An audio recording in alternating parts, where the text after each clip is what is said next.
Welcome.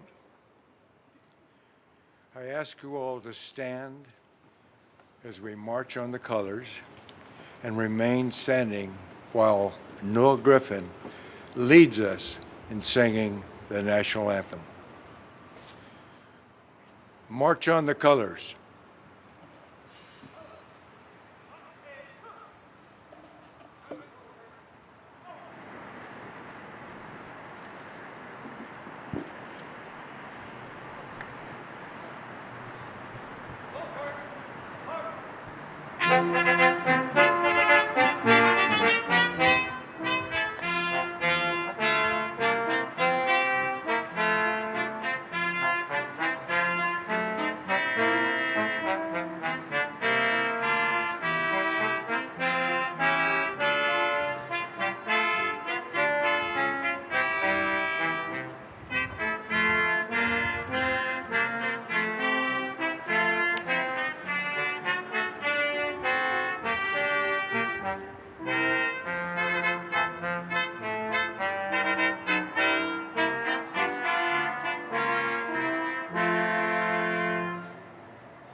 Colors. Halt. Present. Out.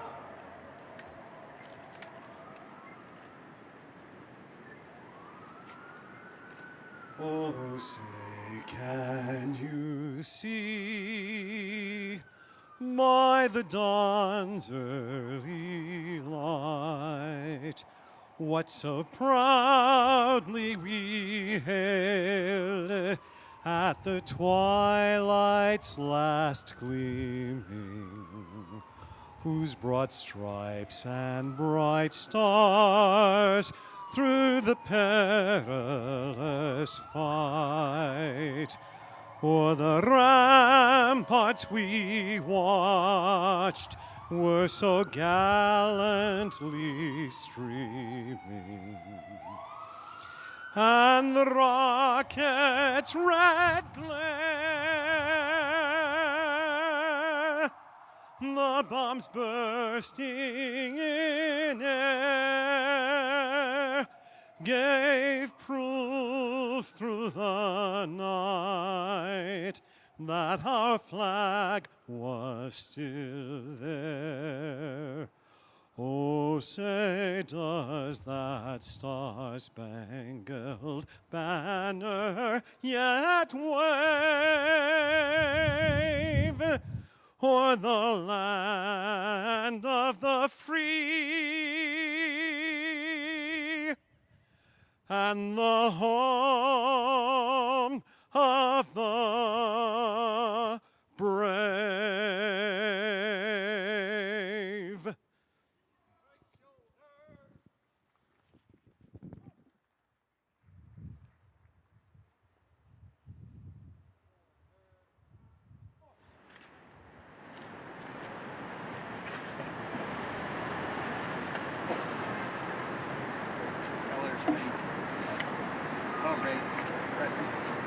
Please be seated.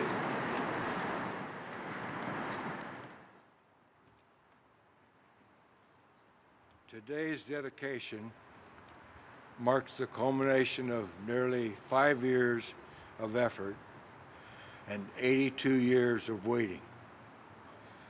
With completion of this memorial, we have kept the promise to honor our nation's military veterans, made so many, many years ago. I think Charles Kendrick is smiling down on us today.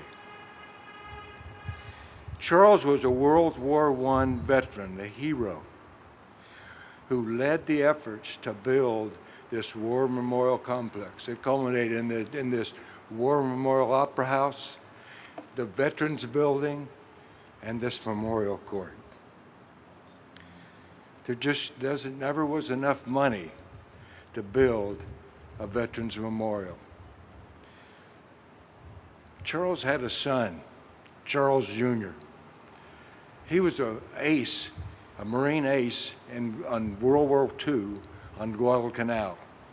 And he shot down 5 Japanese airplanes before he himself was shot down. Charles Jr. had two sisters, Barbara Kendrick Callender and Catherine McKendrick McNeil, both of whom are with us today. Mrs. Callender and Mrs. McNeil, we welcome you here to this today.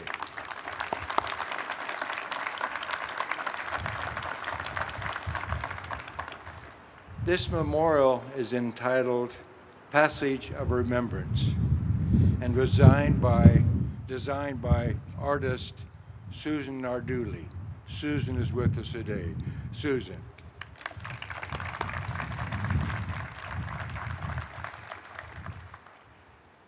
I'd like to recognize a few people here first. Mayor Edwin Lee, we welcome you here so much. Former Secretary of State George Shultz, welcome, sir. And United States Senator Dianne Feinstein. Members of the Board of Supervisors here, if they're here, would you stand, please? Yeah, David, there was. The members of the War Memorial Board of Trustees, we'd like to welcome you here. City Administrator Naomi Kelly, welcome. Other elected officials. Department of Public Works Director Mohammed Nuru, welcome, sir. San Francisco Arts Director Tom DeCagney, Tom. And the San Francisco Public Utilities Commission Deputy General Manager Michael Carlin. And because this is Fleet Week, and if I could, I'd recognize everybody from Fleet Week. I'm just so glad you're here. But I do have Admiral Floyd, the commander of the 3rd Fleet. He's here. Admiral Ray from the Coast Guard, the commander of Coast Guard there, he's here. And Lieutenant General Mills, commander's here. And Major General Colonnese, he's here.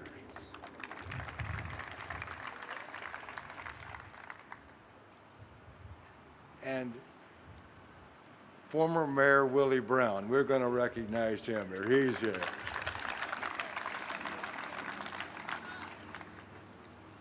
I tell you, I'd like to thank more than 200 donors to the San Francisco Veterans Memorial that made this project possible. The San Francisco Veterans Memorial was funded entirely by private donations, and I would like to recognize the leaders for this effort. The Stephen Bechtel Fund, the big one, made this Charlotte and George Shultz Horseshoe Drive, Riley and Susie Bechtel, Robert A. Day, the Charles and Ann Johnson Foundation, the San Francisco Public Utilities Commission, and Dee Dee Wellesley.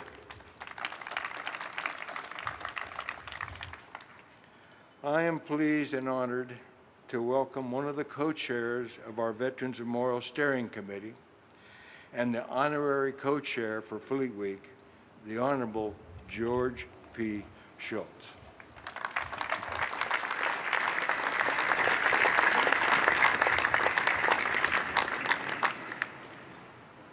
Well, first of all, Mike read off a lot of people to get recognized, but you know who really is the driving force behind getting this done? Mike Myatt. Let's hear it for Mike. I'll tell you something, you put a Marine general in charge and things move. This is a great moment, and we're talking about something called a memorial. But for me, I think the important point is to recognize what veterans bring to us that is special. Let me start with a story. Right after World War II, I learned that if you went on the faculty at MIT, you were supposed to get up and say something. So this guy gets up named Bemis, and he says, "I'm very honored to be a member of this faculty. Shows what my colleagues think of me and the administration, but maybe you'd be interested in what a couple of the old timers in the little town where I grew up in Maine think." There are a couple of them sitting by the radio, and the announcement comes through. Bemis made a professor at MIT. And one says to the other, "I'm not surprised. Right from the first grade, he was a smart kid." And one says, "That's right. Whatever went in one ear never came out the other. He got so he knew more and more." He says, "That's right. By this time, that Bemis..."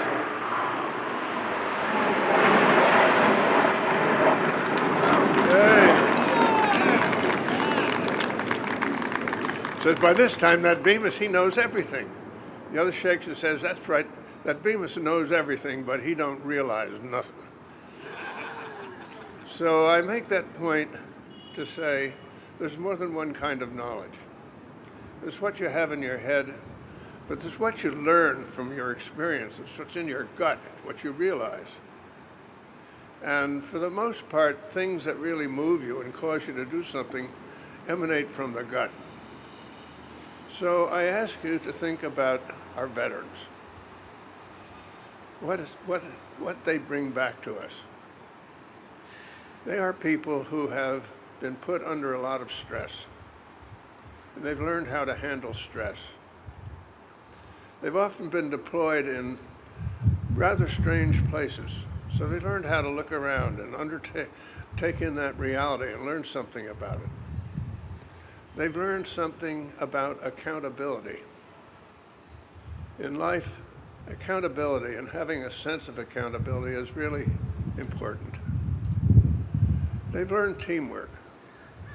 They learn to support each other, to take care of each other. I take care of you, you take care of me.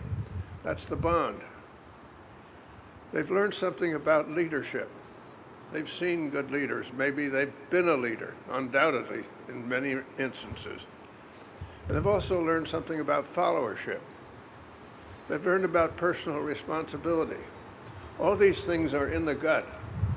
And the veterans come back and they bring that to us in a way that people who've never had those experiences just don't have.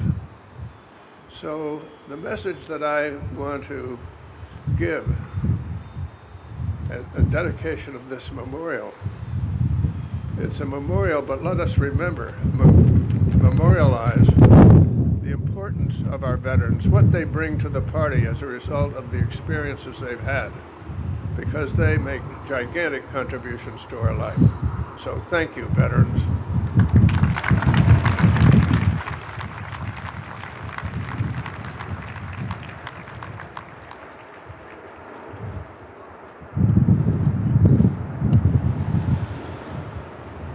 The sound of freedom, I love it. Our next speaker is the mayor of the city and county of San Francisco, Mayor Edwin Lee.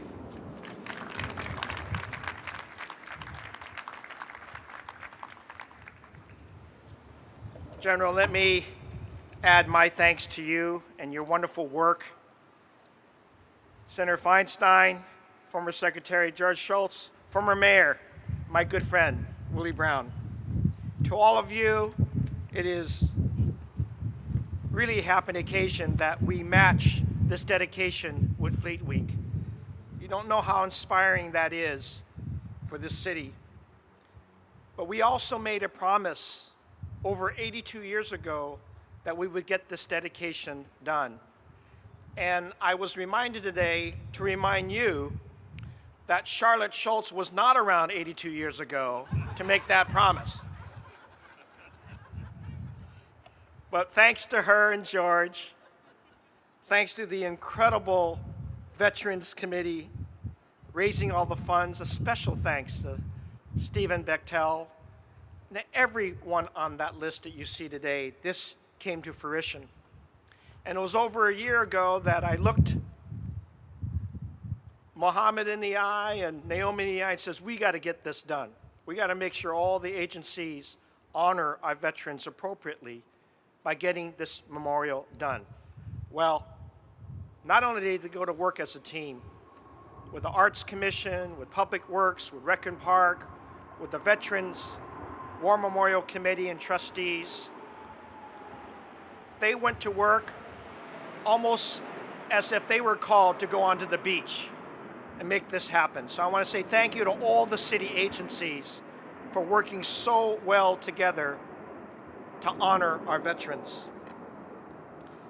This is another example, as former Secretary George Shultz said earlier, of our exemplifying our thanks to our military. And we can't thank them enough. And with this memorial, we also rededicated our efforts in this city. And I, as the mayor, have learned many things from the great mayors that preceded me, that it's not just a promise we have to deliver. And so I tell you that today we are on our way to end chronic homelessness for veterans. And we will do that in very short period of time. We just opened, as you heard, some 130 additional units on Kearney Street. And by next year, we'll make a very great announcement. And I'll hold that back when it's time. I want to be known as the mayor that gets things done. And I want to say again, thank you, Senator Feinstein. Thank you, George. Thank you, Willie, for always making sure that we pay attention to the important things. And this is that important occasion. And so it is that we celebrate Fleet Week. We will see and hear the Blue Angels. We will nod to all the officers that are here for Fleet Week. We will have a great time in commissioning the latest ship on our shores. And we will continue to celebrate our giants with the teamwork that they have. All in the spirit that we are a great city, that we do, George, take care of each other. Whether we're in uniform or whether we are lucky to be outside of the uniform, this city will take care of each other. Thank you very much.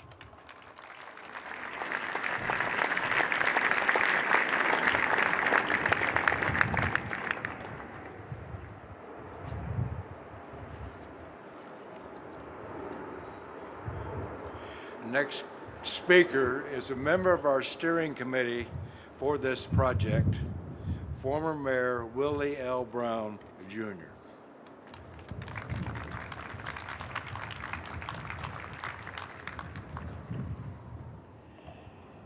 General Mike, Secretary Shultz, Mayor Senator Dianne Feinstein, and the current mayor of our great city, Edwin Lee, and all of you who are assembled herein. Let me assure you that this day has been long in coming. Mayors that preceded Dianne had the responsibility. Mayors that preceded almost everybody else we can think of over the last 82 years. But Mayor Ed Lee was indeed blessed. He had George and Charlotte and Wilkes and an incredible collection of people that have already been named who really wanted to see this to happen. And the fact that the recognition that should have long since for San Francisco been consistent with the signing of the UN documents so many years ago. Here, on behalf of veterans,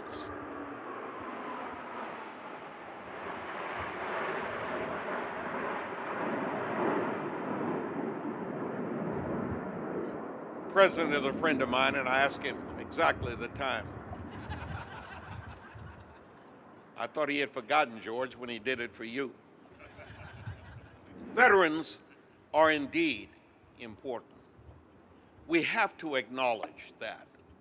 And San Francisco has been on the threshold of completing that acknowledgement for a long time.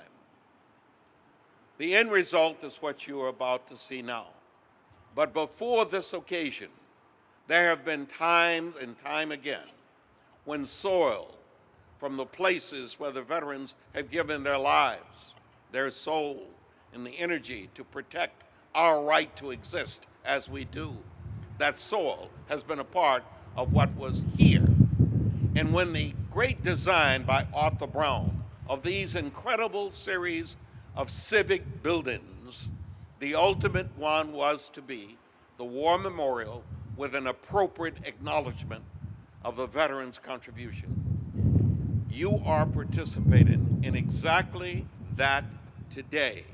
And I must say that I am delighted, Mr. Mayor, that I was called upon by many of your department heads, that I was called upon by the War Memorial Opera House Board, that I was called upon by General Mike to be a part of the effort to complete the circle to produce what you are about to see.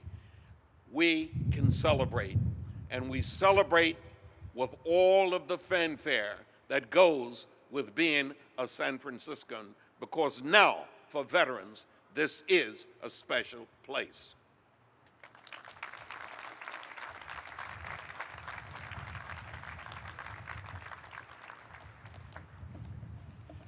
Now it is my honor and pleasure to introduce United States Senator Feinstein, who certainly has close ties to San Francisco and is honorary co-chair for Fleet Week.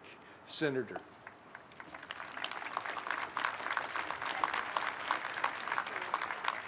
Thank you. Thank you very much, Mike Mayotte, and to my good friend, Secretary Shultz, and Mayor Lee, and Mayor Brown, and my pals Charlotte, and Wilkes, and Anita, and everyone who is here. I just want to thank everyone wearing a white cap here for their service. I've been in the Senate now 22 years, and I've seen that there is a price for freedom, and you see it up close and personal. And you see it in the faces of our military, people who are willing to stand tall, to be trained, to take orders, and to become the most powerful fighting force on earth. San Francisco has always been a Navy town. And I think the Fleet Weeks, which I was part of bringing back in 1981, have shown that. And I think to our men and women who are assembled here today, who serve in the United States Navy and the United States Marine Corps, that what you will find is a welcoming city. I hope you enjoy the weekend. It's extraordinarily important that you do. If you end up in the hoosgow, please don't call. But otherwise, if there's anything we can do to be of help, I want you to know that we are there. I said this morning, one of the great surprises and pleasant ones to me was to see that the great talent we have in our command force back in Washington. People like the head of the Marine Corps, General Amos. I know of no finer, brighter person than he. And so these are tough times because we are changing. It's no longer in what I do, CIA versus KGB.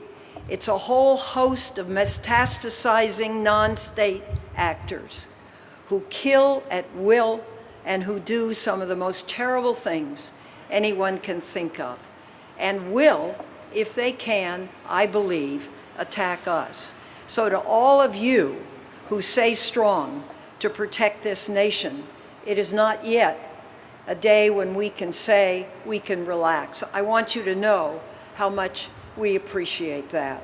Now, if I can just briefly say a few things about the history of this project. And as Willie has said, it took a real show of force to complete this memorial. The process started 82 years ago, the War Memorial Complex was finished in 1932, but the monument we dedicate today was never built. There was a lot of talk over the years about completing it. 3 separate committees were formed and disbanded. But in 2010, a group made up of Secretaries Shultz and Perry, along with General Myatt and Wilkes Bashford, stepped up. They formed the Veterans Memorial Committee, which has raised more than $2.5 million in private donations. And the result is the wonderful monument we celebrate today, designed by artist Susan Narduli, who I see is right here in the front row, entitled Passage of Remembrance. The grounds on which this monument stands also have a storied history. Over the years, veterans groups held ceremonies to commemorate American wars in a special way. They interred soil from key battlegrounds into the War Memorial Complex right here. In 1936, soil from World War I was added. Soil from World War II was interred in 1945, and Vietnamese soil was added here in 1988. Before the memorial was built, the soil was removed and kept safe. As Charlotte Shultz says, it is sacred soil. And today, it finds its final resting place within the walls of the Passage of Remembrance. So we've waited many years for this day, and we wouldn't have made it without so many champions. So I want to thank the committee. I want to thank the Stephen Bechtel Fund, the Bechtel family. I want to thank all who have contributed to make this moment possible. But more than anything, I want to thank the men and women of this great country that wear the uniform with pride, with a sense of service, and a willingness, if it comes to that, to give their life for the values we treasure as Americans. Thank you.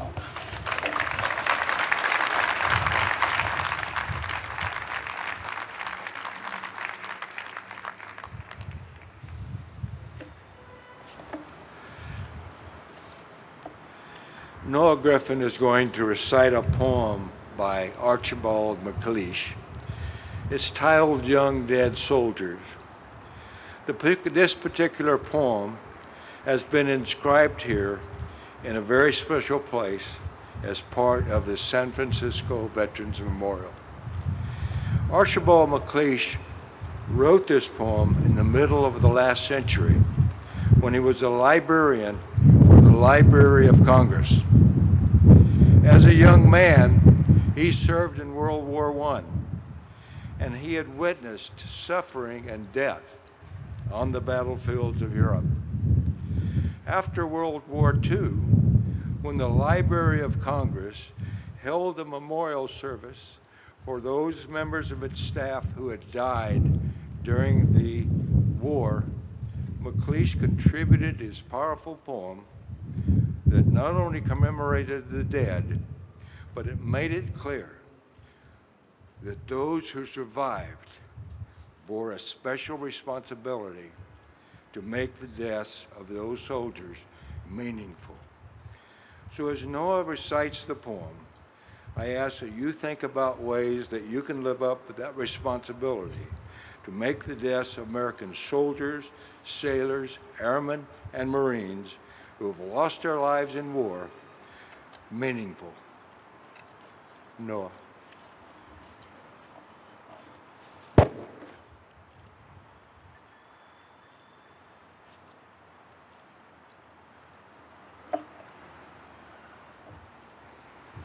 Young dead soldiers do not speak. Nevertheless, they are heard in the still houses. Who has not heard them? They have a silence that speaks for them at night when the clock counts. They say, we were young. We have died. Remember us. They say, we have done what we could, but until it is finished, it is not done. They say, we have given our lives, but until it is finished, no one can know what our lives gave. They say, our deaths are not ours, they are yours. They will mean what you make them.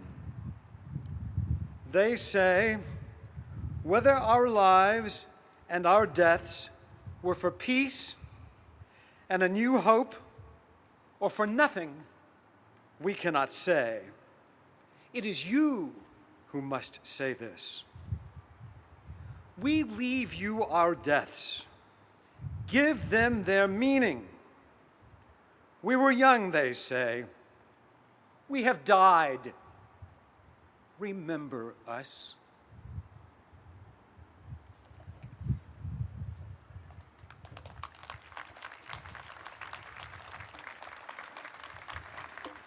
Thank you, Noah. I would like to introduce a young veteran of the Gulf War who's a leader of veterans at San Francisco State, Rogelio Manoy.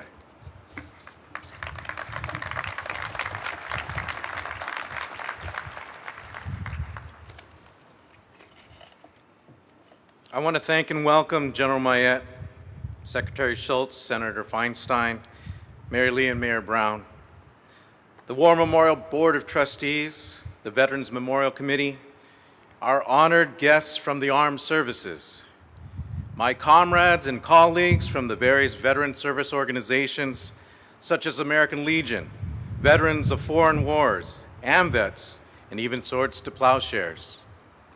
I would also like to recognize our newest generation of veterans from San Francisco State University who I work for and work with every day. The dedication of this monument was intended to honor and remember those who gave the ultimate sacrifice. We remember our brave men and women who fought on behalf of this nation abroad.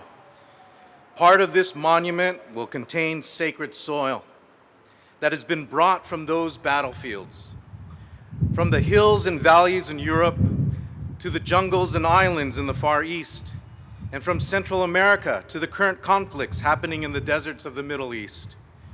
Sacred soil and this monument will give voice to those who we've lost.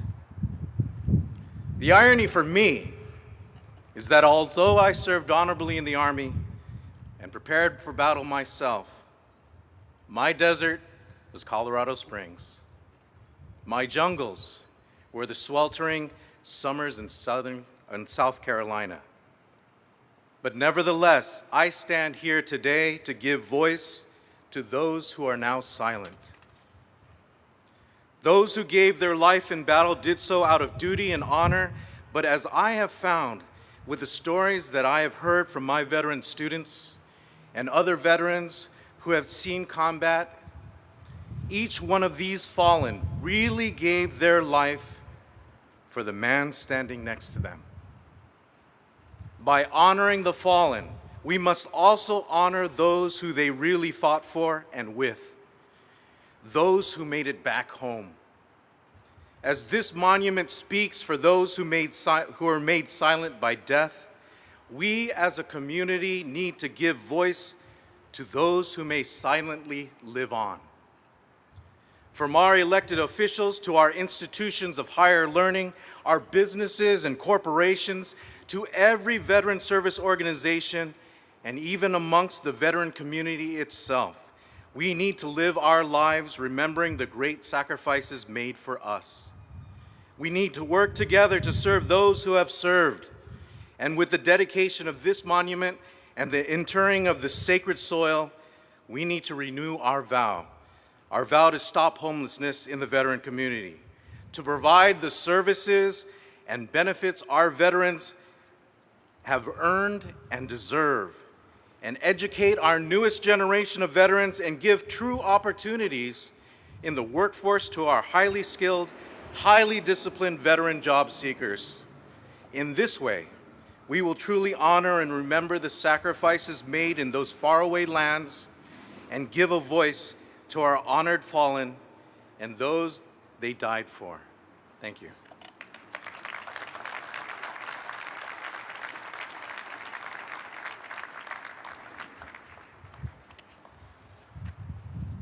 To dedicate our San Francisco Veterans Memorial, sacred soil will be restored in the Passage of Remembrance.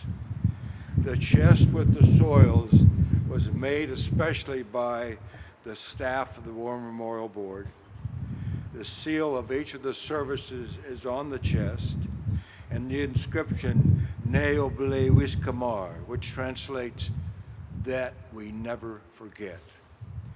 Placing the chest with the soils will be Nelson Lum of the American Legion War Memorial Commission, a Vietnam veteran, and our young veteran, Rogelio Manoy.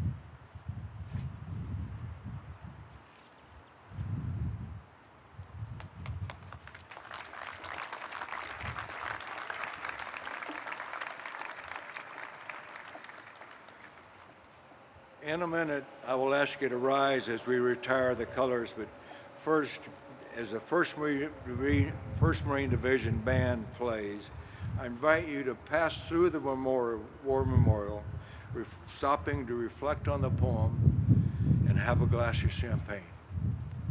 But first, I'd like to thank this Joint Color Guard who stood through this whole service, and for the 1st Marine Division band. Please rise for the retirement of the colors. Color Guard, retire the colors.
That concludes our ceremony. Thank you very much.